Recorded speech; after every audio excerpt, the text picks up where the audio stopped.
नमस्कार, India voice देख रहे हैं आप और मैं हूं आपके साथ श्रुति अंगद। वक्त हो चला है रिपोर्टर लाइव का, जहां दिन भर की तमाम बड़ी जानकारियां हमारे संवाददाता सीधे ग्राउंड जीरो से आप तक पहुंचाते हैं। रिपोर्टर लाइव की करते हैं शुरुआत। पीएम मोदी ने पोलैंड दौरे पर प्रधानमंत्री डोनाल्ड टस्क से मुलाकात की है। दोनों देशों के संबंध मजबूत करने पर चर्चा की गई और क्या कुछ चर्चा की गई, कितना कुछ खास रहा ये दौरा, हमारे संवाददाता नितिन चौधरी इसके बारे में ज्यादा जानकारी दे रहे हैं। समस्या का समाधान रणभूमि में नहीं। भारत के प्रधानमंत्री नरेंद्र मोदी आज पोलैंड के दौरे पे थे, जहां 45 साल बाद भारत के प्रधानमंत्री नरेंद्र मोदी पोलैंड के दौरे पे पहुंचे हैं। तो वहां बता दें कि अलग अलग कार्यक्रमों में प्रधानमंत्री नरेंद्र मोदी हिस्सा ले रहे हैं। पीएम ने पोलैंड की धरती से पूरी दुनिया को संदेश देते हुए कहा है कि युद्ध विकास की राह में है, सबसे बड़ी अड़चन है, इसलिए भारत बातचीत और विमर्श कर रहा है।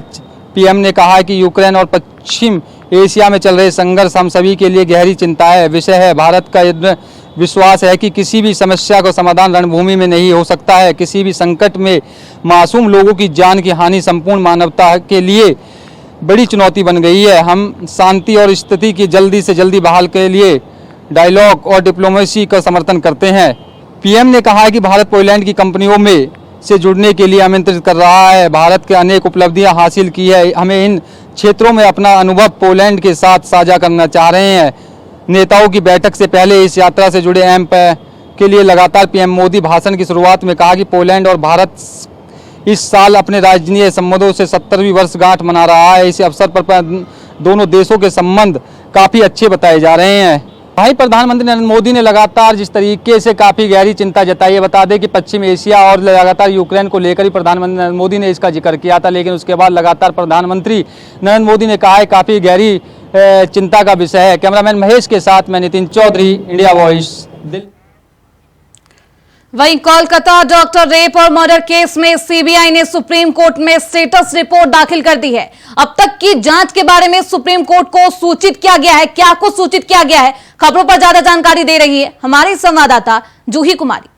कोलकाता में महिला डॉक्टर के साथ हुए रेप और हत्या कांड मामले को लेकर देश भर में जो है सियासी उबाल के साथ साथ डॉक्टरों का प्रदर्शन भी जारी है। वहीं अब आज बात करें तो सुप्रीम कोर्ट में सीबीआई ने जो है इसकी जांच अपने हाथों में ले ली और इसी को लेकर स्टेटस रिपोर्ट पेश की गई। हालांकि इसमें कई सारे चौंकाने वाले खुलासे किए गए हैं। वहीं पूर्व प्रिंसिपल संदीप घोष को लेकर भी सीबीआई ने सवाल खड़े किए हैं। क्या वजह रही शव को जो है जलाने के बीच में और घर वालों को इसकी जानकारी देने के बीच में इतना लंबा वक्त क्यों लगा? साथ ही साथ अस्पताल में जिस तरीके से तोड़फोड़ की घटना जो है सामने आई थी, उसको लेकर भी कि वाकई में जो है सबूत मिटाने की कोशिश की गई थी, तो कहीं ना कहीं ये अस्पताल प्रशासन की लापरवाही रही है। वहीं अगर बात करें तो सुप्रीम कोर्ट ने अब जो है डॉक्टर, जो अन्य डॉक्टर वहां कार्यरत है, उनको वापस काम पे लौटने के आदेश दे दिए ताकि जो हालात है वो सामान्य हो सके। हालांकि अगर हम आरोपी की बात करें तो जो सीबीआई ने रिपोर्ट पेश की है उसमें साफ तौर पर अभी एक ही चीज निकल के सामने आई है कि ये मामला जो है हत्या और बलात्कार का है, ना कि गैंगरेप का। और इसमें अभी फिलहाल के लिए आरोपी जो है केवल संजय रॉय। हालांकि सीबीआई इस जांच को लेकर आगे भी अभी भी जारी है। कोई भी अंतिम निर्णय लेने से पहले एक बार फॉरेंसिक टीम की भी मदद ले सकती है। कैमरामैन महेश के साथ मैं जूही, इंडिया।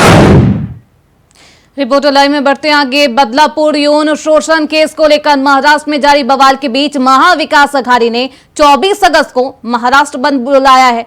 खबर पर ज्यादा जानकारी दे रही है हमारी संवाददाता रिया। अस्पतालों से लेकर स्कूलों तक आखिर बेटियां सुरक्षित हैं तो है कहां? आज ये सवाल देश भर में उठ रहा है, क्योंकि कोलकाता, देहरादून और अब महाराष्ट्र का बदलापुर। महाराष्ट्र के बदलापुर में एक माने जाने स्कूल में दो छोटी छोटी बच्चियों के साथ दुष्कर्म की घटना को अंजाम दिया गया। स्कूल के एक सफाई कर्मी ने स्कूल की वॉशरूम में दोनों छोटी किंडरगार्टन में पढ़ने वाली बच्चियों के साथ दुष्कर्म किया। जब इस मामले की जानकारी बच्चियों के परिजनों को पड़ी तो बच्ची के परिजन स्कूल प्रशासन के पास पहुंचे और मामले की शिकायत। नाम खराब होने के डर से और मामले को छिपाने के लिए स्कूल प्रशासन ने इस मामले को छिपाने की पूरी कोशिश की और सीसीटीवी फुटेज देने से यह कहकर इनकार कर दिया कि स्कूल में लगे सभी सीसीटीवी कैमरा खराब है। ऐसे में अब बच्चियों के परिजन पुलिस थाने पहुंचे, लेकिन वहां भी 12 घंटे उन्हें इंतजार करना पड़ा, जिसके बाद इस मामले में एफआईआर दर्ज। इस मामले को देखते हुए देश भर में आक्रोश बढ़ता जा रहा है। बदलापुर में कुछ लोगों ने जमकर प्रदर्शन भी किया। बदलापुर रेलवे स्टेशन में लोगों ने रेल रोको अभियान चलाया। वहीं पुलिस ने भीड़ को काबू करने के लिए बदलापुर की इस घटना को देखते हुए स्थानीय लोगों में काफी ज्यादा आक्रोश है, जिसको देखते हुए लोगों ने काफी ज्यादा विरोध प्रदर्शन वहां पर किया। बदलापुर रेलवे स्टेशन में भी जमकर विरोध प्रदर्शन किया गया, कई ट्रेनें भी रोकी गई। वहीं पुलिस ने भीड़ को काबू करने के लिए लाठियां भी बरसाई, कई लोगों को हिरासत में भी लिया। लोगों का आक्रोश इस घटना को देखते हुए बढ़ता जा रहा है, क्योंकि दोनों बच्चियों की अगर उम्र की बात करें, एक बच्ची 3 साल की है और दूसरी 4 साल की। ऐसे में बॉम्बे हाईकोर्ट ने इस मामले का स्वतः संज्ञान लिया, इस मामले में सुनवाई की और पुलिस विभाग को जमकर फटकार भी लगाई। इस दौरान बॉम्बे हाईकोर्ट ने सवाल पूछा कि आखिर मामले में पुलिस की तरफ से लापरवाह रवैया क्यों अपनाया गया। बॉम्बे हाईकोर्ट ने सवाल यह भी पूछा कि आखिर क्यों पीड़ित परिजनों को 12 घंटे इंतजार करवाया गया और स्कूल प्रशासन के खिलाफ कार्रवाई के भी निर्देश यहां पर पुलिस को दिए गए हैं। वहीं इस मामले में राज्य सरकार ने भी संज्ञान लेते हुए एसआईटी का गठन कर दिया है, यानी अब एसआईटी इस मामले की जांच करेगी। दूसरी तरफ फास्ट ट्रैक कोर्ट से भी इस मामले की सुनवाई कराने की बात चल रही है। कैमरा पर्सन महेश के साथ रिया डंगवाल की रिपोर्ट। वहीं सेबी पर हिंडनबर्ग रिपोर्ट के खुलासे को लेकर कांग्रेस ने देशव्यापी प्रदर्शन कर ईडी को घेरा है। खबर पर ज्यादा जानकारी दे रहे हैं हमारे संवाददाता अजय चौहान।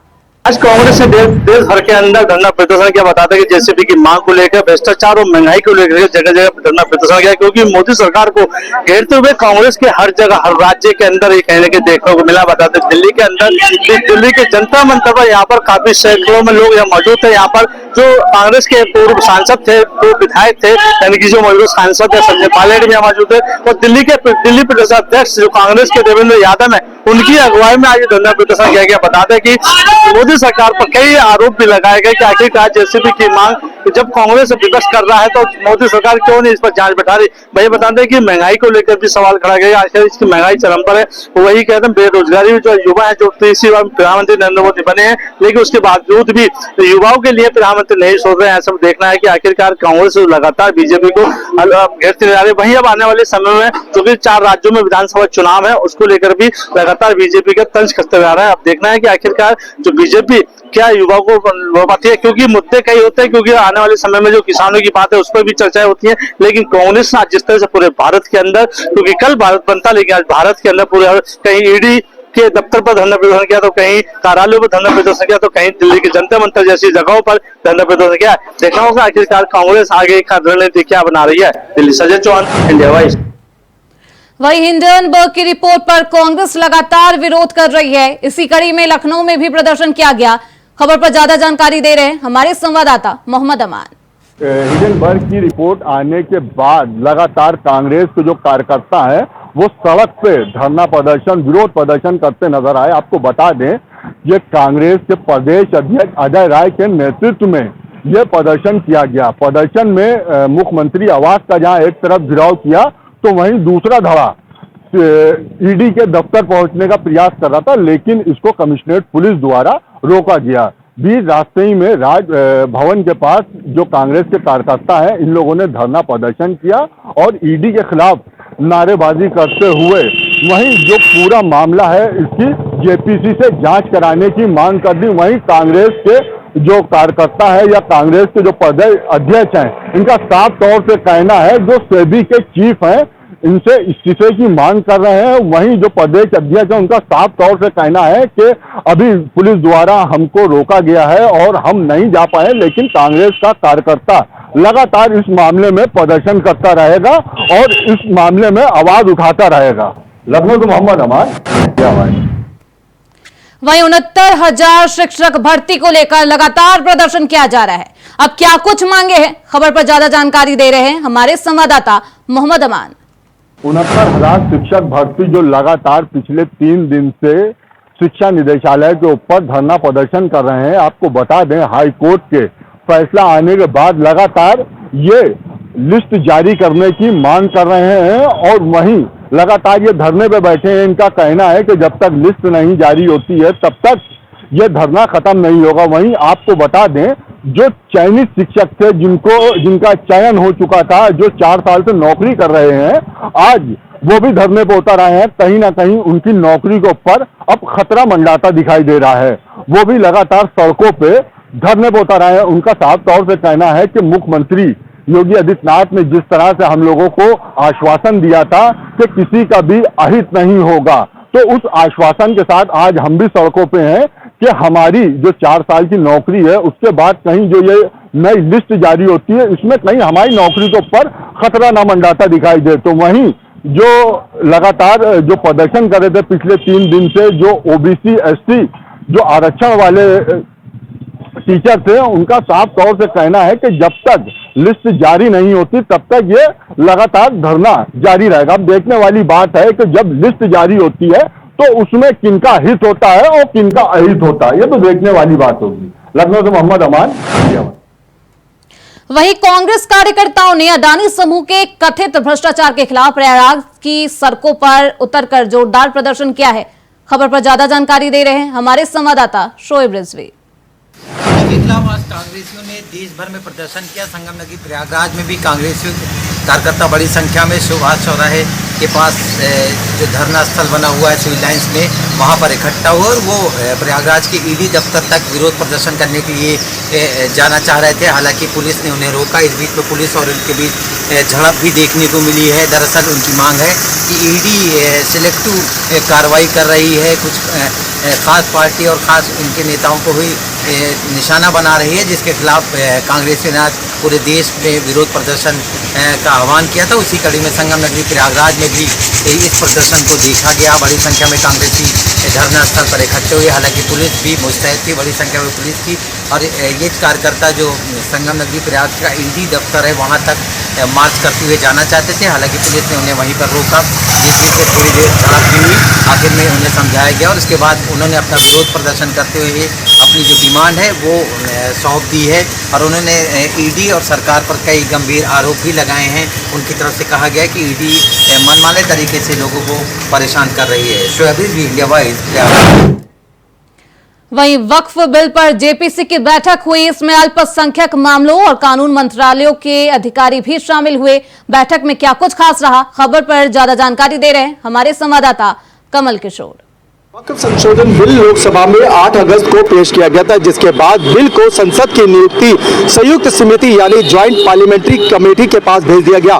इस समिति की पहली बैठक गुरुवार यानी 22 अगस्त को सुबह 11 बजे हुई। इस बैठक में समिति के सदस्यों के अलावा अल्पसंख्यक मंत्रालय और कानून मंत्रालय के अधिकारी भी मौजूद रहे। इस बिल का विपक्ष ने काफी विरोध किया था। विपक्ष ने इस बिल को जेपीसी में भेजने की मांग भी की थी।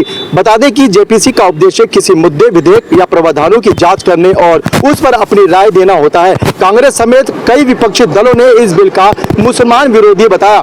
इस विधेयक में कई सुधार का प्रस्ताव है, जिसमें मुस्लिम महिलाओं और गैर मुस्लिम प्रतिनिधित्व के साथ राज्य वक्फ बोर्डों के साथ केंद्रीय वक्फ परिषद की स्थापना प्रमुख रूप से शामिल है। वक्फ संशोधन बिल को लेकर बनाई गई जेपीसी में लोकसभा और राज्यसभा दोनों सदनों के सदस्यों को शामिल किया गया। सदस्य ने भारतीय जनता पार्टी के वरिष्ठ सदस्य जगदम्बिका पाल की अध्यक्षता वाली 31 सदस्यीय समिति की विवाद स्पंद विधेयक की जाँच करने का काम सौंपा है। वीडियो जर्नलिस्ट के साथ मैं कमल किशोर, इंडिया वॉइस, दिल्ली।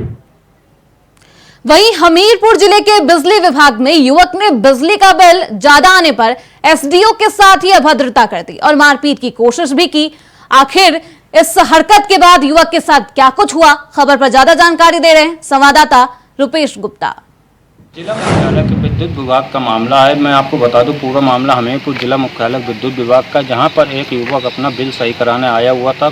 जो युवक है वो उसका नाम है खोल सिंह और वो पुरारा थाना क्षेत्र के बेरी गांव का रहने वाला है। उसका बिल थोड़ा ज़्यादा था, तो उसी को लेकर एसडीओ साहब से बात करने गया। इसके बाद किसी बात को लेकर उनसे कहा सुनी हो गई, तो एसडीओ साहब की उन्होंने कॉलर पकड़ ली। इसके बाद एसडीओ जब कॉलर पकड़ी तो इसके बाद जो वहाँ कर्मचारी थे तो उसको बाहर ले आते हैं, इसके साथ मारपीट भी करते हैं और जो युवक है वो भी मारपीट पे उतारू हो जाता है। इसी को लेकर जो एसडीओ साहब से जब हम लोगों ने बात करनी चाहिए तो उन्होंने बताया जो युवक है उसके खिलाफ कोतवाली में तहरीर दे दी गई है और मौके पर पुलिस भी पहुंच गई थी और युवक को अपने हिरासत में ले लिया है। अब जांच चल रही है। इंडिया वॉइस से रुपेश गुप्ता, हमीरपुर।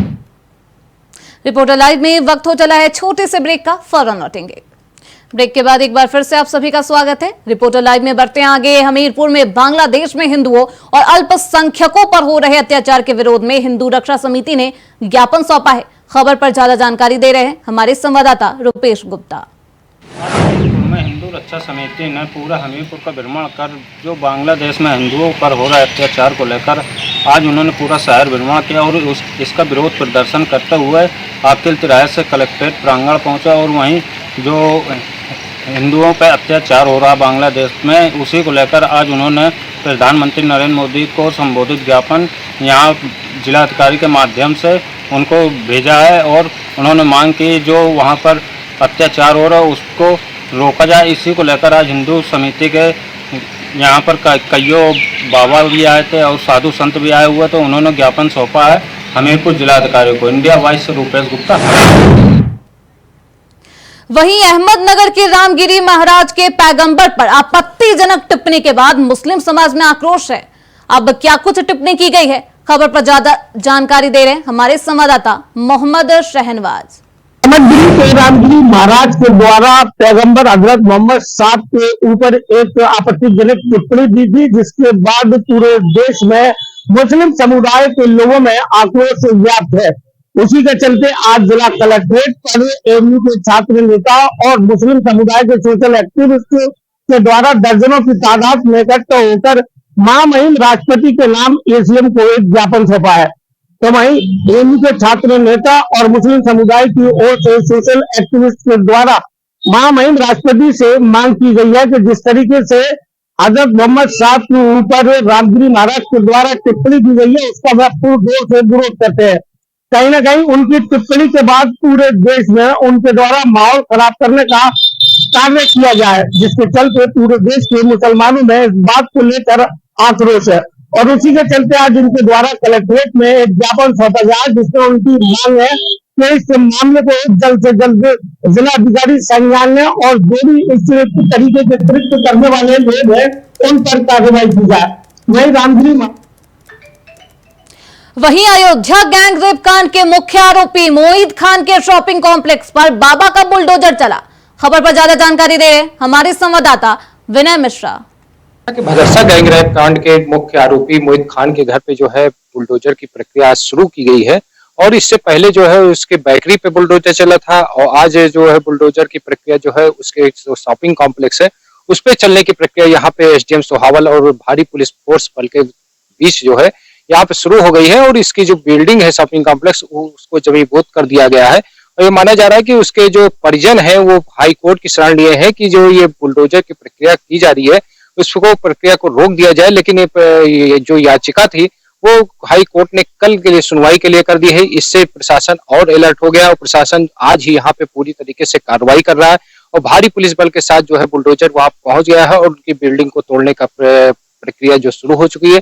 अब ये माना जा रहा है मोहित खान के खिलाफ जो ये कार्रवाई की गई है, ये बताया जा रहा है कि राजस्व और विकास प्राधिकरण की संयुक्त टीम ने जो जांच की थी उस जांच में ये पाया गया है कि ये तालाब की भूमि पर इसका शॉपिंग कॉम्प्लेक्स बना हुआ था। उसी के मद्देनजर जो है पीछे का आंशिक भाग गिराया जा रहा है और जो सामने का मामला है उसको बिना नक्शे को पास कराए जो है शॉपिंग कॉम्प्लेक्स बनवाया गया था। इसके कारण आज जिला प्रशासन ने ये बड़ी कार्रवाई की है। योगी रमेश पांडे के साथ विनय मिश्रा, इंडिया वॉइस। वहीं यूपी पुलिस सिपाही भर्ती परीक्षा के लिए योगी सरकार ने अपनी पूरी ताकत झोंक दी है। चप्पे चप्पे पर फोर्स तैनात की गई है। क्या कुछ परीक्षा को लेकर तैयारी की गई है, खबर पर ज्यादा जानकारी दे रहे हैं हमारे संवाददाता मोहम्मद आसिफ। योगी सरकार दोबारा होने वाली यूपी पुलिस भर्ती परीक्षा को लेकर पूरी तरह से एक्टिव है। यूपी सीएम योगी आदित्यनाथ ने डीजीपी प्रशांत कुमार, एडीजी अमिताभ यश और पुलिस भर्ती बोर्ड के अध्यक्ष राजीव कृष्ण से बैठक कर तैयारियों का जायजा लिया। बता दें कि 23, 24, 25 और 30, 31 अगस्त को पुलिस भर्ती परीक्षा एक बार फिर से कराई जा रही है। कल से शुरू होने वाली यूपी पुलिस भर्ती परीक्षा को लेकर यूपी सीएम योगी आदित्यनाथ ने एक अहम बैठक बुलाई। फिलहाल अब जिस तरह से यूपी सीएम योगी आदित्यनाथ ने तैयारियां की जायजा लिया, वहीं डीजीपी, एडीजी और पुलिस भर्ती बोर्ड के अध्यक्ष की तरफ से यह आश्वस्त किया गया यूपी सीएम को कि कहीं भी। वहीं जम्मू कश्मीर में नेशनल कॉन्फ्रेंस और कांग्रेस मिलकर चुनाव लड़ेगी, क्योंकि फारूक अब्दुल्ला ने गठबंधन का ऐलान कर दिया है। खबर पर ज्यादा जानकारी दे रहे हमारे संवाददाता शुभम वोगल। जम्मू कश्मीर में विधानसभा चुनावों को लेकर जम्मू कश्मीर में लगातार जितनी भी भिन्न पार्टियां हैं लगातार जो है वो पत्रकार वार्ताएं कर रही हैं और इसी बीच राहुल गांधी जो है वो और खड़गे साहब जो नेशनल प्रेसिडेंट है कांग्रेस पार्टी के, वो कल कश्मीर घाटी पहुंचे और कश्मीर घाटी में उन्होंने एक पत्रकार वार्ता की और उसी बीच उन्होंने ये साफ तौर पर कहा कि जम्मू कश्मीर को जो स्टेट का दर्जा है वो जल्द से जल्द जो है वो आपको दिलाने में कांग्रेस पार्टी और नेशनल कॉन्फ्रेंस पार्टी जो है वो हमेशा आपके साथ तैयार रहेगी। साथ ही साथ आपको बताते चलूं तो राहुल गांधी जी और खड़गे साहब ने फारूक अब्दुल्ला और अमर अब्दुल्ला से वहां पर एक पत्रकार वहां पर एक बैठक की और बैठक के दौरान ऐसी आशंकाएं लगाई जा रही हैं कि क्या कांग्रेस। वहीं आम आदमी पार्टी ने जम्मू कश्मीर के सभी सीटों पर चुनाव लड़ने का ऐलान कर दिया है। खबर पर ज्यादा जानकारी दे रहे हैं हमारे संवाददाता Shubham.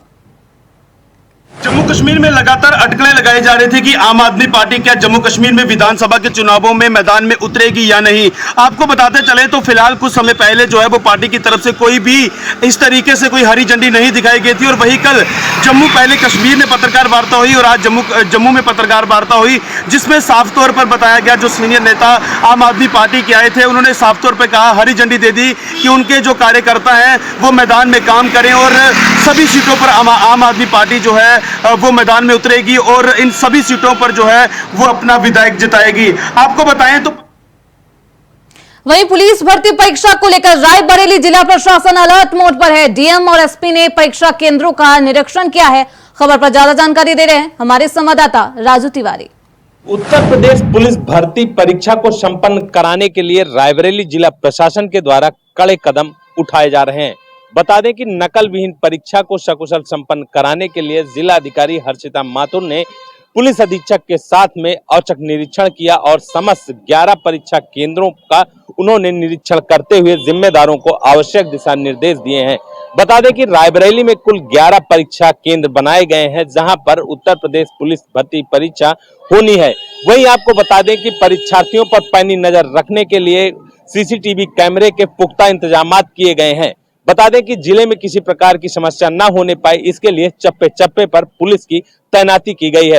Railway station, bus station पर भी पुलिस की पैनी निगाह रहेगी कि आने जाने वाले जो परीक्षार्थी हैं उनको किसी प्रकार की समस्या न होने पाए और वो परीक्षा केंद्रों तक सकुशल पहुंच सकें। वहीं छत्तीसगढ़ में एक बार फिर मौसम विभाग ने येलो अलर्ट जारी कर दिया है। ये बारिश किसानों के लिए नुकसानदायक होने वाली है। खबरों पर ज्यादा जानकारी दे रहे हैं हमारे संवाददाता प्रदीप। विभाग ने रेड येलो दिखाकर किसानों को मौसम विभाग ने जानकारी दी है कि 3 दिन तक मानसून ब्रेक रहेगा तथा बारिश होने की संभावना है।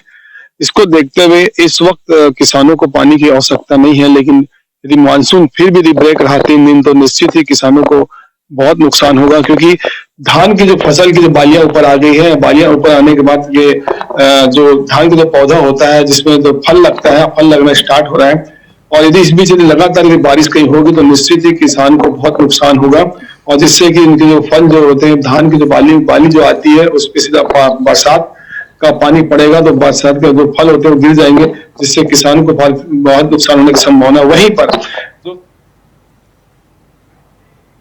वहीं उत्तराखंड विधानसभा के मॉनसून सत्र के दूसरे दिन प्रदेश सरकार ने सदन पटल पर अनुपूरक बजट पेश किया है।